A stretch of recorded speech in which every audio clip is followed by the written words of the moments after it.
to start by bringing in Margaret Hunt from Colorado Creative Industries. Margaret, are you with us? Yes. Hi, Michael. Awesome. We're so glad you're with us today.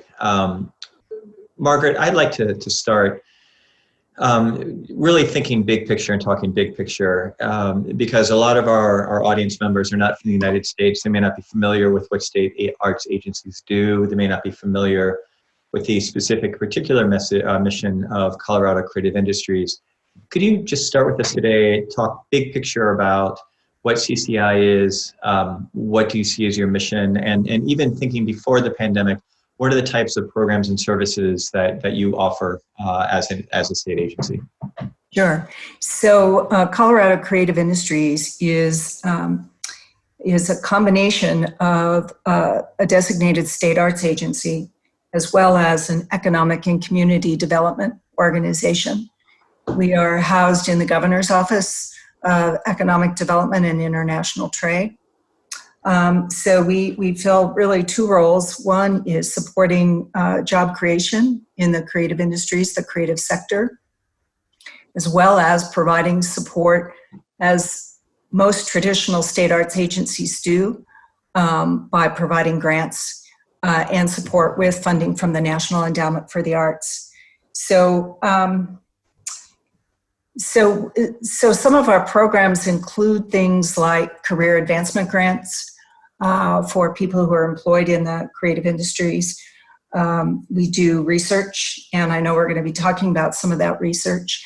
What we really value are the collaborations and partnerships we have with key organizations in the state, like Denver Arts and Venues, like Colorado State University, in joining together and linking arms in doing research that has a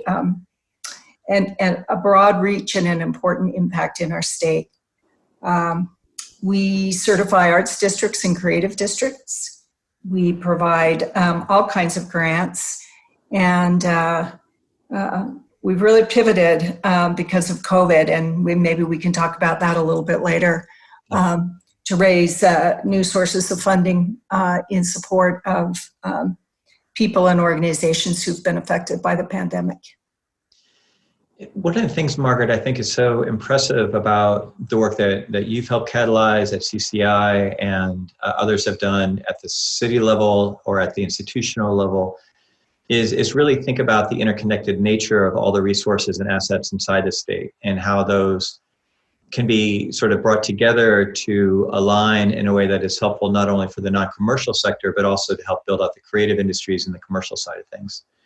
Could you speak a little bit about how CCI as an agency has really brought that sort of intention to bear over the last number of years about like how can the state be as strategic as possible to figure out what those assets are and resources and how to help facilitate putting them together in ways that can create bigger things than if everybody was working just totally independently on their own? Well, I would say that a foundational piece of our work is the establishment of a statewide network of individuals and organizations that can provide us with input about the issues and challenges that they are facing in their local communities across the state. And so our strategies are really built upon gaps in services and sort of the current state of affairs as far as challenges and opportunities in our state. And then with that information, we work collaboratively to advance public policy and programs that can be responsive to the needs of our communities. Could you just brag a little bit about a couple of the programs that you've been particularly excited that your team and your network have helped either galvanize or help sort of take to a different level? Sure. So in 2011, the state legislature gave us the authority to certify arts and creative districts across the state. And the legislation called for us to immediately certify 2 districts. So that was done in 2012. 8 years later, we have 26 certified creative districts in our state. And really what that means is that communities and neighborhoods have decided that they want to embrace creativity as their community and economic development driver, right? And so it's really interesting when we look at data that has come out of the National Endowment for the Arts and other research, that Colorado ranks #1 in the nation for the percentage of adults who are engaged in creative pursuits. So it's not surprising then that so many of our neighborhoods and communities have decided to pursue creative industries as their vision for the future and the communities that they want to live and work in. So one of the challenges has been that we are a small and mighty staff, and because of the pandemic and because of the loss of state revenues, we are just having to become more creative and cuts in our budget. We've had to become more creative in establishing partnerships with people and organizations to make our small amount of funding go further. And one last question before we turn to the less fun part of the agenda, which is the 2020 part of the agenda. But just speaking broadly, I've always been impressed by the interest and the focus that you put on knowledge exchange and working with other state leaders and trying to really strengthen networks, so you're not just looking insularly inside the state, but you're broadening out to collaborate with other state leaders and try to share best practices and strategies and troubleshooting challenges and things like that. Could you speak a little bit about to the broader networks, and for people who are participating in today's meeting, the kind of conversations that might be having at the state level in their communities that they may not be aware of or could be tapping into? Sure. So every state has a designated state arts agency, and we have an association in which we're very actively participate with states all across the country and share best practices and solve problems together, learn from one another. It's a very strong peer learning network. Interestingly, out of that, and particularly because of the results of the election in 2016, one of the issues that came forward was this realization that small and rural communities across the country felt disenfranchised and disconnected from what was happening at the state policy level. And so we worked with the National Governors Association to develop some policy recommendations, and this information was provided to all the governors.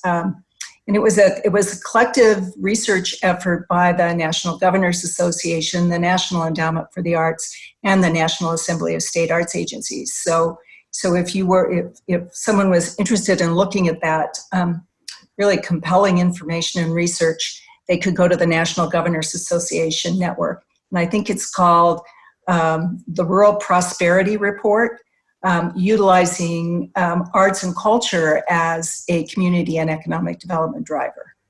That's awesome. So let's turn the conversation to what we don't want to talk about, which is Yay 2020. It's been a hard year for everybody. I know it's part of the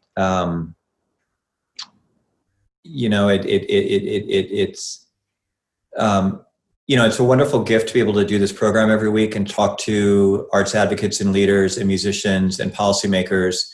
And it's always crushing to kind of think about all of the plans and all of the initiatives and all of just the forward momentum that is, has been lost because of the shutdown and the pandemic and just the scale of human loss. And so we try not to dwell on that. But you've done something which is, I think, really important, a couple of things that are really important. And we're going to talk a little bit later with you, and we'll bring in Lisa DeGigas from Denver to talk about some specific responses that you're having for your creative sector. But before we get to that, you recognize the importance, you and others, and I always want to hold up, there are very few one-person bands in this sector. So you and your team and your collaborators recognize that we can't just be making decisions about the future based on an intuitive gut sense of what we think is happening in terms of the scale of the economic impact.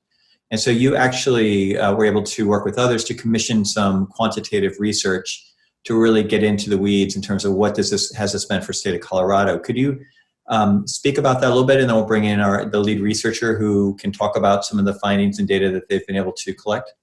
Sure. So really we started off with looking at the music sector, and we built upon some research that Denver Arts and Venues had done around music, and realized that there was would be really beneficial to take a broader look at that statewide. So that was sort of the beginning of a really strong collaboration between the state and the city of Denver.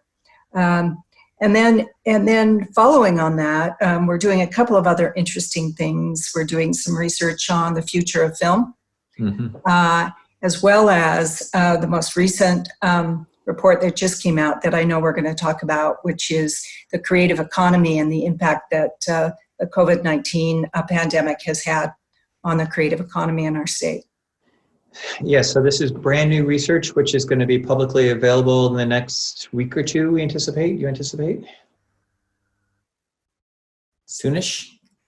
Yes, I think it's, I don't know, I'll let Michael.